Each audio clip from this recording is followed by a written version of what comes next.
when we think of the goal, like, okay, what's this goal we're after, this happiness, fulfillment, content, so on, we paint it as this supernatural, like, I'm happy all the time and on clouds all the time. Like, it's old school, you could say, enlightenment conditioning, where it's like, you're never lazy, you always feel inspired and motivated. Is that the case? No.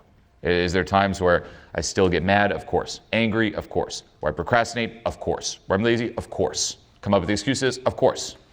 Okay, where I make mistakes? Of course. But what's the goal? It's more like this, I'm okay and I'm loving all of it. You know, you can think of, for a lot of us who place the bar so high, it's like, I must reach this point and only then does what I want match reality. And what we're doing with this work is, no, it's fine if you're up there, but if you're down there, be with it. There's always the match. And that's like the ups and downs that add the contrast to life, that makes life interesting, that makes it amazing, but there's not that same suffering, if you will. You know, another way of viewing it is, for a lot of people, you know, you're swung back and forth. There's things that you've labeled as acceptable to, say, feel, and stuff that's unacceptable. And most people, it's that whole Buddhism attachment resistance, where it's like, yay, and then you feel sad, you're like, fuck, yay, oh, I feel angry, fuck, like that. And it's like this constant back and forth. Someone who goes into deep apathy, or like somebody said, you start numbing yourself, if someone is like, you know what, fuck this, right? I'd rather just not feel. Sure, I won't feel super happy, but hey, at least I won't feel super bad as well. I'd rather just be numb and just live in this like resisting all state, okay? But that doesn't get you what you're after, okay? By resisting all, you actually feel worse within, more disconnected within. You get completely out of touch with your needs, your wants. Ask someone apathy, what do you want? It's like, I don't know, they're just lost, they're drained. Why? Because there's all that energy resisting. Someone who's in apathy is still feeling a lot, they just placed out of their awareness, okay? The way out of this state of suffering, because it is suffering, is not by resisting everything, it's by embracing everything, right? And that's the thing, it's like the goal here is the more you do this work, the more you change your relationship with all those things. So say you experience sadness. Does anyone here want to experience some sadness? Everyone's like, oh, fuck no, they all label it as unacceptable, right? And that's why when we experience sadness, we feel bad about feeling sad. We feel bad about feeling bad, and then we feel bad about feeling bad about feeling bad.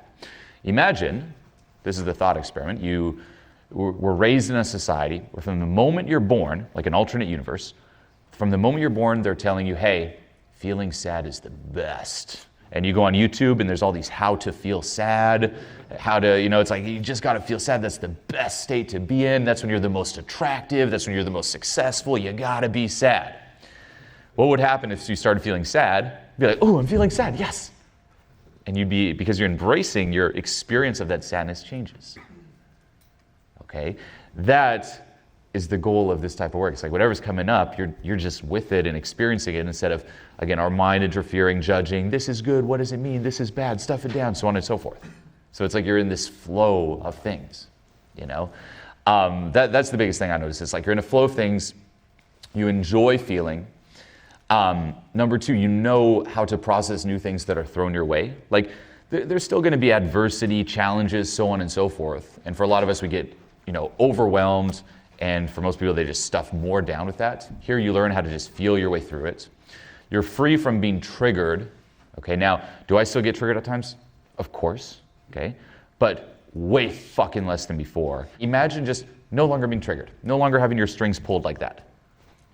Just the pure freedom where it's like, oh, now I can finally live a life of my own design. Until then, if you're always doing stuff in reaction, that's not a life of your own design, right? You've all heard the saying, if you don't have a plan for your life, someone else has a plan for you. Now we always think like, oh yeah, it's the governments and other stuff. You know who has a plan for you? Past trauma. And it's not a good plan, right? Totally has a plan for you. So the more you let go, it's like the more you're starting to respond appropriate to reality. You're no longer held back. You're no longer having your strings pulled or buttons pushed. It's fucking awesome. So I'll say. And the other thing too is like it allows you to just also, like some of you said, like embrace every step of the journey. You know, if you think about this rush to get somewhere, like I gotta reach this point, I gotta succeed at this, what is the assumption behind it? That you just really hate where you're at and who you are now, right? And that's the thing, you can love and accept everything about you now and still go in a certain direction and accomplish things, right? But the thing is, you're enjoying every step of the way, moving in that direction. Nothing stays the same. So it's the difference between I hate where I'm at now and I crave that, placing the destination in the future, versus I love where I'm at now, and instead of craving and desire, this is my intention to move in this direction. And every day I'm just going to love it. I used to compare it, if you've ever played an instrument, this is the best way to put it, like, or even like a flow state, right? You get in this flow state, or if you're composing a song and some bit of genius kicks in. If you ever tried composing, that's what happens. Like you have this and then, oh shit, this, what the fuck, and it's kicking in. And it's like, this is amazing, and when it finally turns into a whole song, it's going to be so cool, so on and so forth. But you're enjoying the process. It's like this assumption, like, of course it's going to be a great song, let's enjoy, adding to this, tweaking this, playing around with this, versus, oh, this is great, but I'll only be happy when the song is recorded and done. That's what we do with life. No, it's like, just embrace every step of the way. There is really nowhere to get. We all die. That's where we all get. No matter what you do, I can guarantee your destination, death, right? You can always do more. You can always accomplish more. So the key is, hey, are you enjoying the right here, right now? You've already passed the finish line. That's the whole part of this work, is instead of placing the finish line out there, you've passed it. Start loving yourself and enjoying it. And then from that, still go thrive and crush it in life. This is actually what allows you to crush it in life and to enjoy the results you're getting. And that's the thing too, with everyone who's like very hustlery, they're never enjoying where they're at, and even the results they get through their hustle, they don't enjoy them either. So it's like, what are you chasing? You're chasing all this stuff you never even like when you get it. If you're someone who's also very, you project a lot, it's like, if only I got this, if only I got a partner, if only I got a friend. It's like, as soon as you get that, you're immediately like, well, it didn't work, what's next? And you're chasing the next thing and the next thing, so you're not even enjoying what you get. Okay, so for me, what I've noticed is, in terms of feeling, that's what helped, and then in terms of just action steps, loving every part of it. So much self-sabotage is gone, and that's, fuck, if you think about most people's lives, it's really like, you think you're moving up, and you hit different bumps and obstacles, but in reality, you're capped, and people move up, down, and they always stay behind this line. You pass this line where you think you're not worthy anymore, and for some reason you self-sabotage, and then you fix the mess you made. So you keep creating messes and fixing messes, so it gives you this illusion of progress, but not really. Realistically, this is not even what happens. You want to know what happens? It's this. Dead. It's a downhill fall of self-sabotage. Giving you the illusion, fixing the messes that you unconsciously create, That was a ton of my life, and a ton of the advice out there that you'll see too, which I got damn good at, is anti-self-sabotage advice, right? It's like, that thing that keeps pulling you back, and we're like trying to fight against it, but it never gets rid of the thing that pulls you back. It's like those social anxiety challenges. You're like grasping onto them, but as soon as you stop doing them, you're back. So for me, this is the one where it's like, there's no longer that pullback, or at least far less, And what I will say too, with the type of change that happens, it's very subtle, and it sneaks up on you. So remember that, okay? What does mainstream condition us to think transformation is like? It's like a Dragon Ball Z, like that, I think it was in New York, I joked about this. Like someone asked me, or maybe Berlin, someone asked me, hey, so how do you know when you transformed? And I literally, like jokingly, but serious for a bit, just to see how people would react. I'm like, so Dragon Ball Z? And he's just like this, and it's like, and like that's what happened. And the guy was like, whoa, that's amazing. I'm like, no, dude, no. Like, that's not transformation. Will you have moments like this? Of course, and those moments are great. But because it's so over the top overwhelming, it's like, it's not permanent. Okay, the type of transformation you want is when it seems like you've always been this way. The type of change you want is the change that's actually tough to identify, and you only catch it when you start looking back. And I would even recommend, by the way, don't be obsessive over the top of this, but every now and then just journal down how you think, how you react to certain things, and then say a month down the road, 2 months down the road, 3 months, look back at that. And that's when you see, you're like, what the fuck, I used to think like that? That's how I used to react to things? That used to trigger me? What, I used to be in that state? What, I wrote that post? What? I thought I was always like this. Now you know it's permanent. When it seems like this is just me, it's always been like this, it's no effort to maintain, it's just how it is, now it stays. If it's this crazy thing, you're like, see, I'm doing it, I'm maintaining it, yeah, that's not permanent. It's not you yet. Okay? So it's like that constant looking back. It's like, oh shit. Okay, and just, again, it is a process, it's a way of life. You could say this is our natural way of life, right? If you were born and no one told you, hey, this is good, this is bad, you would just feel your way through life and embrace your way through life. But then our mind interferes, okay? And no one teaches us. People will just say, hey, you know what? Just compensate it, go chase success. Success will help. Throw some money at it, throw some money at it. Throw some validation at it. Throw some drugs at it. Throw some drinking at it. Throw some Netflix at it. Distract yourself. Throw some food at it. Yeah, it's like, and it's like, no. What about just being with it, you know? And I do think as well, like some of you said, like this isn't just the most important work for you on yourself, but also just the ripple effect it has. A lot of people ask me, it's like, so, you know, did anyone have kids? Anyone here have kids? Raise your hand if so. No one? Damn. One? Cool. All right, so a question I get like that is like, so say you have a kid, it's like, what would be the right way to raise him? And everyone is going to be like, well, avoid trauma. Right? If you hear trauma is the enemy, that's what we're letting go of. You're probably thinking, teach the kid to avoid trauma. Just shelter the kid. But that'll just fuck the kid up. Right? If you think about it, like overwhelming situations are going to get you. Yeah, shelter the kid from bad stuff, obviously. But guess what? The loss in the grocery store or a kid interpreting something from a limited perception, it's just going to happen. That's life. Instead, support your kid, throw your kid in life, but then guess what? Teach your kid how to process it. That's the thing. If we just started processing this, we just let it build up our entire lives. And here we are like, let's start processing it now. What if you did it the entire time? That's what animals actually do. You can research this. Like there's the spiritual angle to this and the more like down-to-earth scientific. People do studies with, say, PSD or who look at how animals process trauma. So if you look at an animal, there's the whole fight, flight, and freeze. That's the three. If you're faced with a threat, like say you're a deer and there's a fucking bear, it's like you can either run, you can fight, or you freeze. If you can't run or fight, we go in this like altered frozen state where you'll see an animal play dead because it's like your only option. There's nothing you can do. You're like, fuck, I'm gonna die. Just, play dead. Maybe the bear's gonna think I'm dead and bounce. And on my end, I'm just gonna retreat and dissociate as much as I can from reality because as a deer, I'm about to fucking die and get my legs and arm like ripped off. Okay, you go in this state, like you'll hear people talk about this even with like abuse, where they see themselves from the ceiling, right? You completely disconnect. You even do that, people say, like to not even experience the pain. Like if an animal is killing you, it's like things are being ripped off and you're still alive, you're so dissociated that you don't even feel the ripping off. It's just so overwhelming. It's like this never happened. It doesn't even consciously register. Now, say we take that example. There's the deer, okay, lying down, and say the bear is like, you know what, fuck it, and just leaves. Now, although the deer is like completely frozen, inside the nervous system's fucking supercharged, okay? Now, what they say is, in the studies, once the threat is gone, you'll see the deer slowly like bring back life into its body, stand up, and just start shaking uncontrollably, like spasms, like that, unleashing all that surcharge. Now, then it just goes on with its day.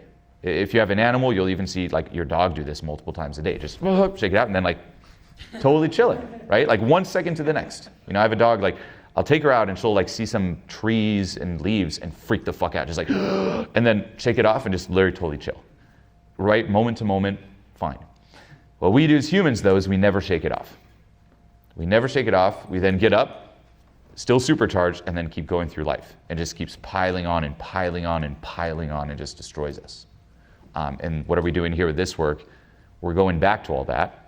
Even by diving deep, we're summoning all that stuff that we should have processed back then, and we're finally processing it now. Instead of work ethic, develop a work magnet. Because what is work ethic? Just another illustration here. Work ethic is saying,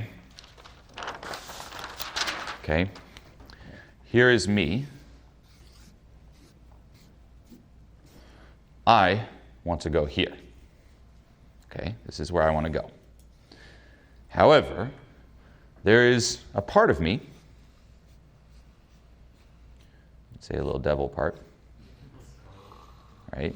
A little part of me that doesn't want to go towards, having my own best interests at heart. A part of me that wants to drag me all the way down. These are flames. Okay? Now,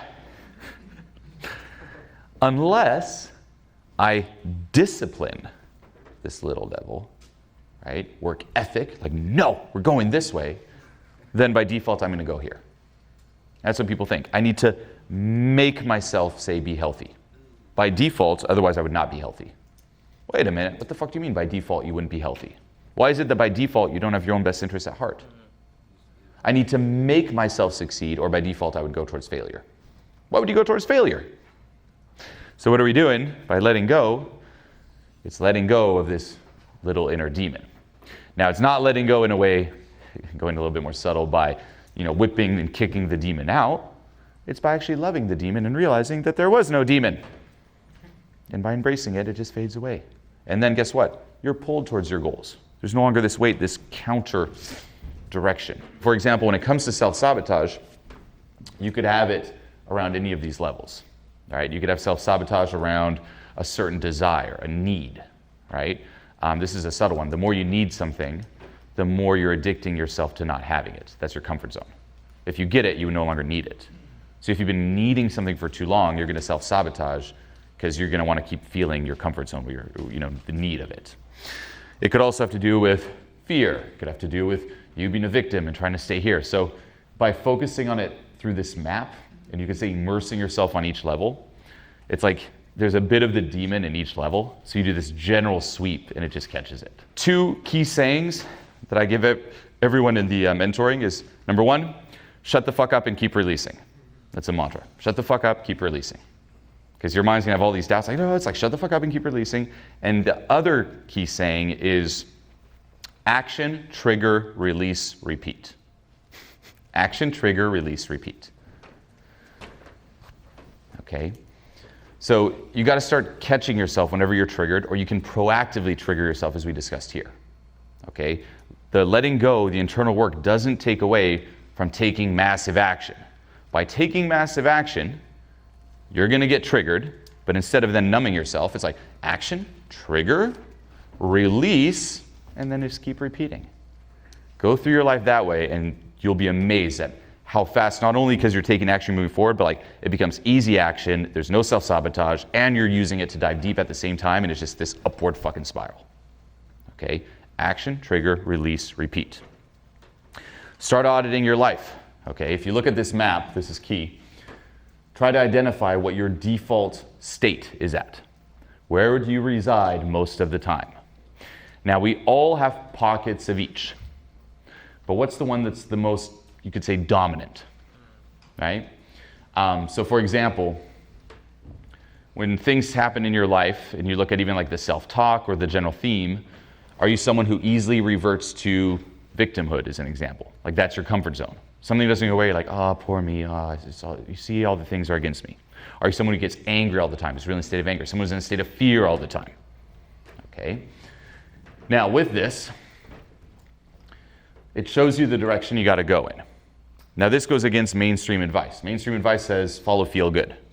So if you're in, say, grief, and suddenly you start experiencing fear or anger, you're gonna be like, this is bad, I'm going backwards. No, you're actually moving up. Someone coming from up here going down is not necessarily good, but not this way. Okay? So now you have the direction. The mistake people make too is they try to aim too high. So say you're in fear and it's like, I want to find my purpose. It's like, no, you got to aim for the next step or 2 steps up. Work your way up. And then the other thing is you move up by letting go, but also at each level, there's different mindsets and tools. And you need to know which ones go with each level. So when you catch yourself, oh, I'm in fear, this is the mindsets and tools. Oh, I'm in grief, this is the mindset and tools. Okay? For example, in grief, if you're a victim, it can be helpful to be like, foot down, stop being a little bitch, be mad at yourself. Say fuck you to your inner victim. Right? It's not time to forgive in grief, per se. Usually if you forgive, it just kind of perpetuates the grief. So it's, hey, fuck that, be pissed at yourself. Now you're in anger. Now that you're in anger, now you can forgive. Okay? This is also why you hear sometimes contradicting advice, like be motivated, like me literally right now saying, be angry and use that as motivation. But then you also hear me say, hey, let go of this anger, discipline motivation and be inspired and motivated by love. Which one is it? Depends for where you're at on the scale, which level you're at. Different advice for each level. Right now, you're probably in a very, you could say, not to label high or low, like a higher state, right? A more conscious state. And in a more conscious state, it can be very inspiring to do things, that are authentic. You might feel very connected and love, and you want to help people and better the world and all that shit. But guess what? You're not going to stay in this, especially until you start, putting in this work and sticking at the process. And there's going to be times where you drop down to your lower self. And does the lower self give a fuck about changing the world and helping people? Yes or no? No, fuck no. So what you do here is ask yourself, what is my lower self motivation? Okay? I do this with everything myself, by the way. Okay? And even to this day, he was asking, I still fall into pockets where, I'm petty. For real. An event like this, for example, what's my drive? To help as many people as possible. That's literally my drive. Does it mean, though, that every single live event like this, before showing up, I'm like, can't wait to change the world and help people? Yes or no? No. Most of the time, yes. Being honest. But there are some times where I'm like, fuck this, I don't want to do it. Literally. Fuck this, I don't want to do it. Now, why is it, though, that I still go all out and kill it? Because I did this. I literally said, higher self, lower self. Higher self, I listed out. Impact, legacy, change the world. From where I came from in this shitty ass, miserable, anxious state, getting out of it, I couldn't live with myself if I didn't pass that on and help people. Literally, the ripple effect that this will have for those of you who fully commit, stick at it, and how that'll affect people and affect people, it's that's what I fucking live for. And I have a list of this. But I also have the lower self. So say I wake up one day and I'm like, you know what? Fuck, I don't want to do this shit. Lower self, I'm all petty. I don't know, it's do I care about, I don't even care about changing the world. Fuck those people, they can just be miserable, so on and so forth. What's some petty motivation? Petty motivation is, well, you'll make some money. Literally, I'll start thinking about money. Is that the best drive? Fuck no. What am I going to think about too? Well, I would literally link it to validation. I'll get some validation. I'll get word of mouth and they'll talk about me. And then their friends or whoever they talk about will eventually buy and more money. Now, all these petty things, what do they lead to? Me performing a fucking amazing seminar. Right? They lead to the same goal, the same outcome. Me coming here and you know what? I want to do such a sick-ass event, even petty, say it's petty, I want to do such a sick-ass event that you love it so much that you talk to more people and they buy. It leads to the same thing. Okay? So now what happens is no matter where I find myself, now, by doing this work, you move out of the lower self as much as you can. But even say you're starting out, no matter where you're at, you're moving in the direction towards success and giving it your all. Right? But what we fail to do is we don't do this. We overestimate. It's always the higher self. And then when you're in petty stuff, you're like, fuck it. And you don't do it. So this is all about, once more, being honest with yourself and listing it out. For all your goals, write down higher self motivation, lower self motivation. And depending on the day or where you're at, and it can fluctuate, pull it out. Those days you don't want to, pull out the petty stuff. It's fine. Okay? So that'll help tremendously moving forward as well. This is Julien, and if you're someone who has social anxiety, you fear putting yourself out there, or you procrastinate, you put things off, you come up with excuses, or you're lost and you have no purpose in life, then pay very close attention, because this scale of transformation is what has helped me change the lives of thousands of people around the world. Now, I want to help you identify exactly where you're at and give you customized feedback and action steps to get you moving up fast. Don't be one of the people who just dabbles around in the dark trying to figure it out on their own. Jump on a free call with myself or an expert from my team and let us help you. Just click the link below this video, tell us a little bit about yourself, and we'll be reaching out very soon. Click the link right now and let's do this.